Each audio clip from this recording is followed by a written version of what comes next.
The knocking wasn't gentle. It was frantic, sharp, a sound that didn't belong to this hour, especially not in a neighborhood like this. Caleb dropped the cracked plastic bowl into the sink, his fingers trembling from the cold water that barely trickled out anymore. He glanced at the microwave clock, 2:13 a.m. He turned to the door, pausing. It had rained earlier, hard.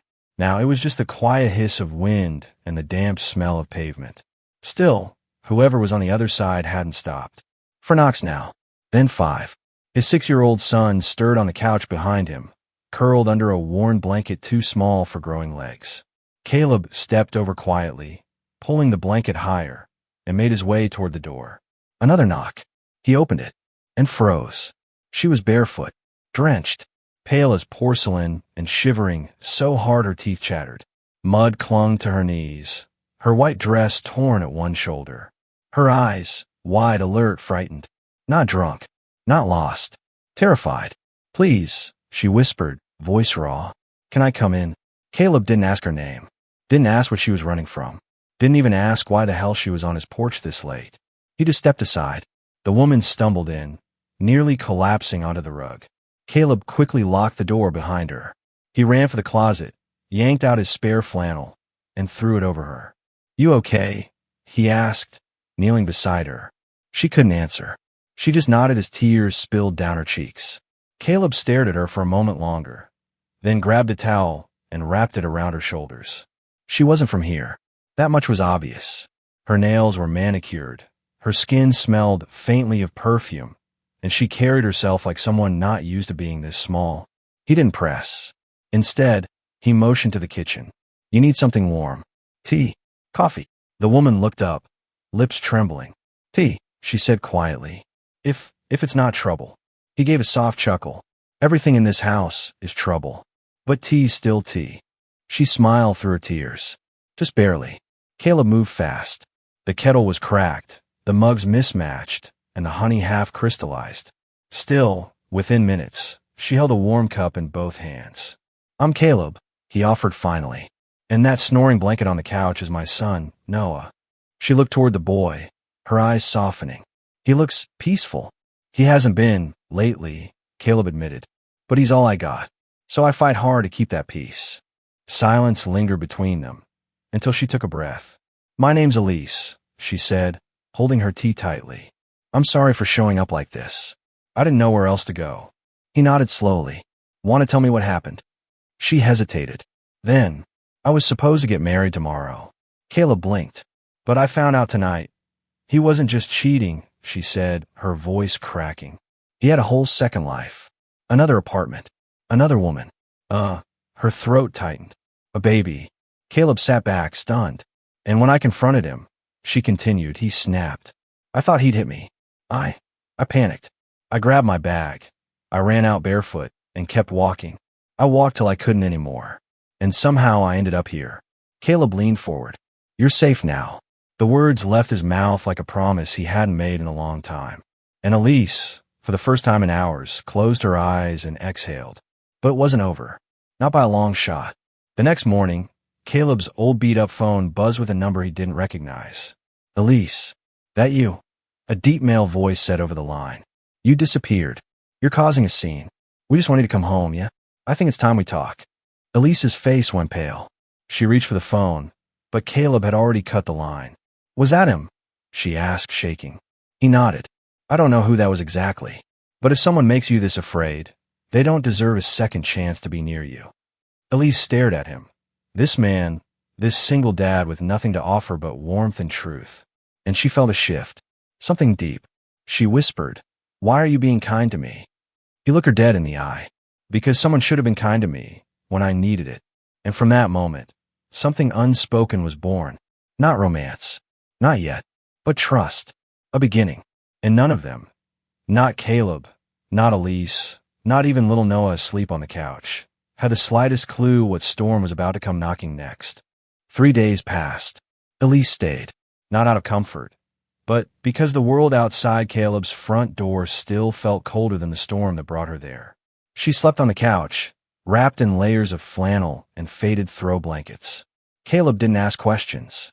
He offered food when there was enough, silence when she needed it, and space when her shoulders sagged beneath invisible weight. Noah had taken to her, like a sunflower follows the sun. On the second night, he fell asleep with his hand wrapped around hers. On the third, he called her Ellie in his sleep. That morning, Elise helped wash the breakfast plates when the knock came again. Not frantic this time, firm, heavy. Caleb stiffened instantly. He wiped his hands, walked to the door, and opened it slow. Two men stood on the porch. Expensive coats, sharp eyes. One held the phone up, showing a photo of Elise in a white dress, beaming under a floral arch. "We're looking for this woman," the man said. "She's missing. Her family's worried sick." Caleb didn't flinch. "You the fiancé?" The man's jaw tensed. "I'm her brother." Elise stepped into view before Caleb could stop her. "You're not my brother," she said calmly. "You're his lawyer. And if you're here to drag me back into that lie, you can leave." "Elise," the man began, voice softer now. "Don't make this difficult. You're embarrassing your family. There's a plane waiting. Let's just go talk, all right?" Caleb stepped between them. "She's not going anywhere with someone who shows up uninvited and lies at the door." The second man, silent until now, leaned forward slightly. "Do you even know who you're protecting, sir? She's not who you think."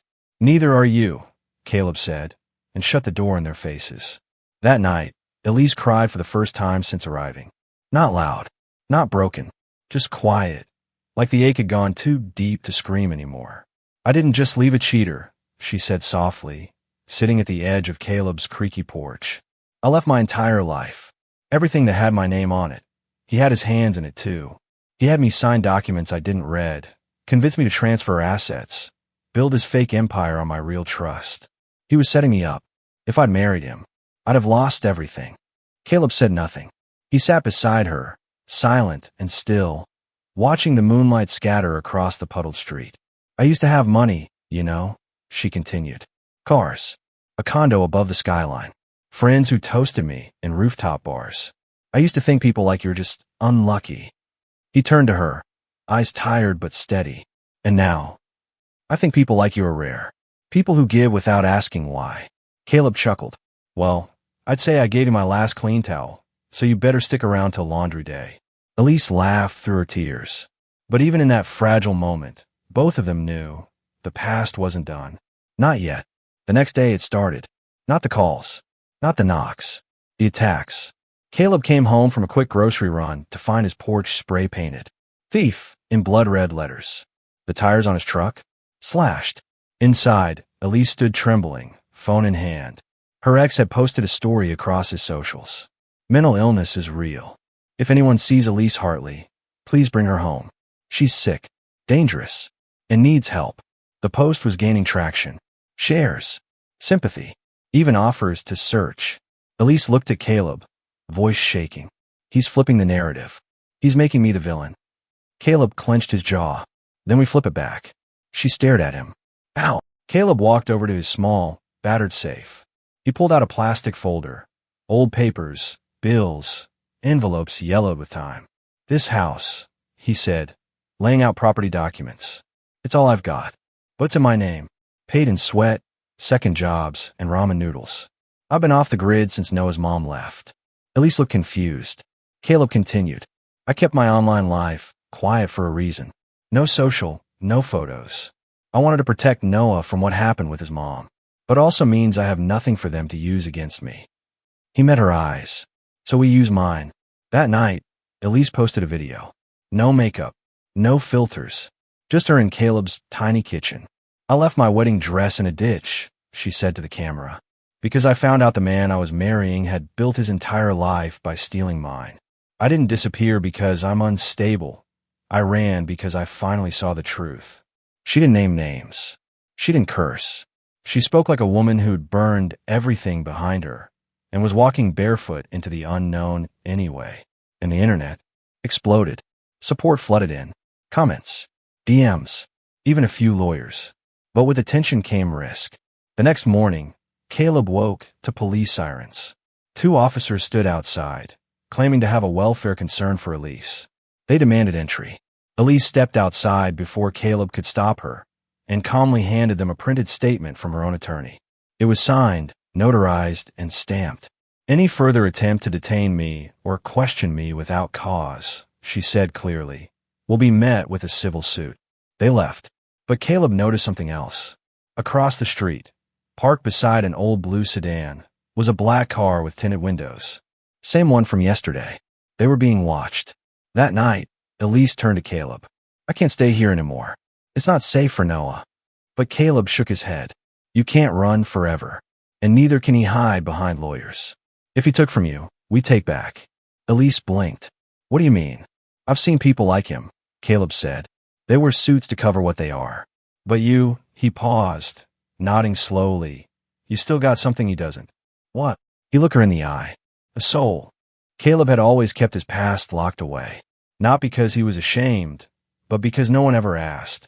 But that night, after Elise's video passed 500,000 views, after another call from her ex's lawyer threatening cease and desist, after little Noah cried into sleep again, Elise sat beside Caleb and said, You keep saving me like you've done this before. He didn't answer at first. Then he got up, walked to a rusted tin box hidden in a cupboard above the fridge, and returned with a folder, stuffed, stained, and brittle with time. I used to wear a badge, Caleb said, setting it down. 9 years ago. Elise looked at him, stunned. You were a cop. Undercover. Vice Division. Detroit. She blinked. But what happened? He leaned back, eyes distant. We took down a trafficking ring. Big one. Had ties all the way up to politicians. One of them walked. Bribe his way out. The guy ran clubs now. Rich. Untouchable. So when he found out I was the rat who wrecked his empire, Caleb pointed to the long scar that snaked from his rib to his hip. He sent a reminder. I flatlined for 46 seconds on the table. When I woke up, I had no badge, no partner, and no protection. Elise stared, heart pounding. So you disappeared. I moved here, he said. Bought this wreck of a house. Took Noah when his mom overdosed. Started over. Quiet. Low profile. Until you knocked. The room fell silent. Then Elise reached for the folder and pulled out an old photo. Caleb in uniform, holding a baby boy, the city skyline behind him. You saved yourself once, she whispered. And you saved your son. Now you're saving me. He looked up, a little broken, a little tired, but still burning. Elise, he said, you're not the only one who lost everything. 2 days later, everything changed. It started with Caleb's front window shattering at 3 a.m. The crash echoed like a gunshot. Noah screamed. Caleb ran out barefoot, heart pounding. A rock had been thrown, wrapped in a blood-stained note. Send her back. Or next time, it's fire. Elise rushed in. Breath caught her throat. She grabbed Noah and pulled him close. Caleb dialed the police, but they didn't come. Not for people like them. Not for a single dad on the edge of nowhere and a runaway bride who'd become internet famous for the wrong reasons. Elise stood shaking, her voice barely holding. We have to leave. Caleb stared at her, then said, No, we fight. The next morning, Elise walked into town. She'd been quiet on the walk there, head low, hoodie up. But when she stepped inside the glass-walled law office of Patrick R. Miles, she moved with fire. The receptionist blinked. Miss, do you have an appointment? I'm here to see Patrick, Elise said. Tell him Elise Hartley is standing in his lobby, and I'm ready to burn his empire down. Patrick, her ex's family lawyer, was an aging man with cold eyes and a reputation for cleaning up scandals with smiles. He didn't smile today. Elise, he said, stepping into the private conference room. I assume you're here to apologize for your outburst online. She laid down a USB drive. I'm here to deliver a warning. His brow raised. And what might that be? You remember the investment funds you had me sign off on? The ones he was managing on my behalf. Patrick stiffened. I had them reviewed. Turns out, he moved money illegally, out of the country, using my signature. That's wire fraud. $5 million worth. Which means he's not just a cheating liar. He's a criminal. Patrick's voice dropped. You have no proof. Elise slid a stack of documents forward. Actually, I have everything. You see, when you scam someone smart enough to learn from people like Caleb, you forget that people like me can come back stronger. You'll be destroyed in court, he snapped. I won't be going to court, she said calmly. I'll be going to the press.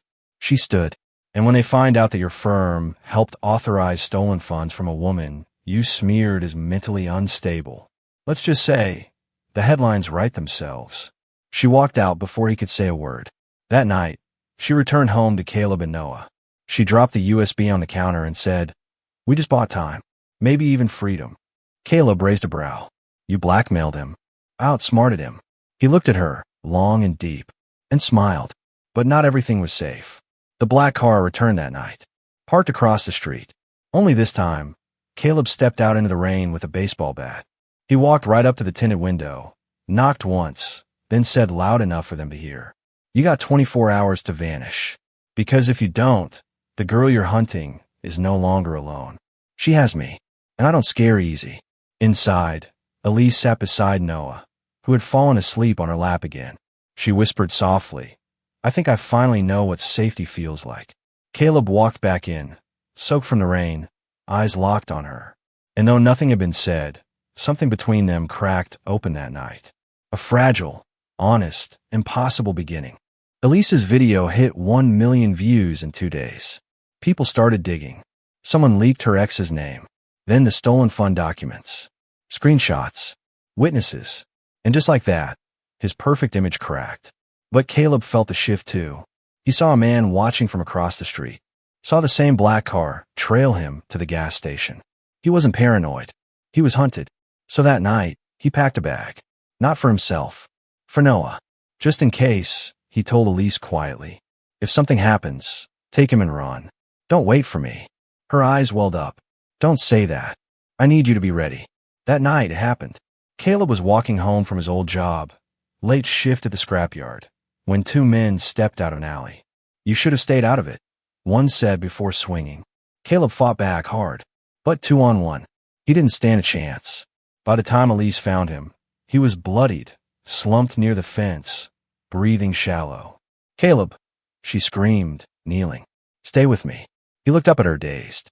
"You came." "Of course I came." Caleb was stitched up at a clinic by a retired nurse who owed him a favor. While he rested, Elise made a decision. She would go public, again, but this time, not as a victim, as a fighter. She uploaded a new video from Caleb's living room. "This is Caleb. He saved me when no one else would. He protected me when powerful men tried to shut me down. Last night, they nearly killed him. If something happens to him, know this, it won't be buried. It'll be broadcast." She stared into the camera, voice firm. "We're not scared of you anymore." The video exploded. Caleb woke up to see his porch filled with flowers, food, messages. People were watching now. They cared. Elise sat beside him, quiet. "You okay?" she asked. He smiled weakly. "I've had worse." She took his hand. "Not anymore. From now on, you're not fighting alone." And he believed her. For the first time in years. He really did. 2 weeks later, Elise stood on a courthouse staircase. Press microphones aimed at her like weapons. But she didn't flinch. "I'm not here to destroy anyone," she said. "I'm here to get my name back. My truth back." Her ex-fiancé had been arrested. Wire fraud. Perjury. Identity theft. All thanks to the files Caleb helped her collect. And the people who rallied behind her online. She'd won. Legally. Publicly. But the real win was at home. Caleb had healed. Slowly. Bruises fading. Stitches out. But something in him had changed. He looked lighter. Noah clung to Elise now. Called her Ella Mama, without even thinking. And Elise. She'd started over. No mansion. No glam. Just a desk job in town. And her name cleared. But one evening, while folding laundry in Caleb's tiny living room, she looked up and said, "You ever think about us?" Caleb blinked. "Us?" She smiled. "Me. You. This little storm we survived." He chuckled. "I think about it every night." She walked over, sat beside him. "Then maybe it's time we stop surviving and start living." The final scene was quiet. No cameras. No storms. No drama. Just a family of 3, eating dinner, laughing, whole again. And outside, the porch was finally still. Because sometimes, kindness is the spark, and love is the fire that never dies.